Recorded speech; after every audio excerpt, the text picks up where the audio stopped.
ഇസ്രായേലികൾ ടൂറിസത്തിന് ഭീഷണിയാണെന്ന് എവിടെന്ന് ശ്രീലങ്കയിലെ ബുദ്ധ സന്യാസികളുടെ നേതൃത്വത്തിൽ നാട്ടുകാരുടെ സമരമാണ്. അവർ അല്ലെങ്കിൽ തന്നെ ലോകത്തിലെ ഏറ്റവും വലിയ തെമ്മാടികളെന്നറിയപ്പെടുന്നതാണ് ഇസ്രായേലികൾ. അവർ ഭയങ്കര അഹങ്കാരികളാണ്. അപ്പോൾ അവരിപ്പോൾ ശ്രീലങ്കയിൽ ടൂറിസത്തിന് വന്നിട്ട് അവിടെയൊക്കെ ബീച്ചൊക്കെ മലിനമാക്കുന്നു, അതുപോലെ വിസ ചട്ടം ലംഘിച്ച് ജോലി ചെയ്യുന്നു. അതുപോലെ അവിടുത്തെ നാട്ടുകാരായിട്ടുള്ള തദ്ദേശവാസികളോട് തന്നെ വിവേചനം കാണിക്കുകയാണ്. ഇവരെന്തൊക്കെയോ വലിയ തമ്പുരാക്കന്മാരും മറ്റുള്ളവരൊക്കെ അടിയന്മാരും എന്നുള്ള ലെവലിലാണ് അവരുടെ പെരുമാറ്റമൊക്കെ.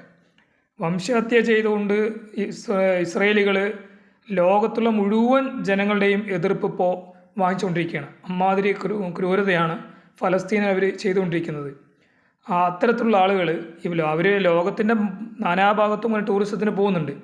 ഈ ശ്രീലങ്കയിൽ വന്നിട്ടാണ് അവരുടെ ഇമാതിരി തോന്നിയവാസം കാണിക്കുന്നത്. അപ്പോൾ അതിനെ സഹിക്കവയ്യാതെ അവിടുത്തെ സന്യാസിമാരുടെ നേതൃത്വത്തിൽ ഇപ്പോൾ ഒരു സമരം സംഘടിപ്പിച്ചു കൊണ്ടിരിക്കുകയാണ്. അതിപ്പോൾ വാർത്താ മാധ്യമങ്ങൾ വന്നുകൊണ്ടിരിക്കുന്നുണ്ട്.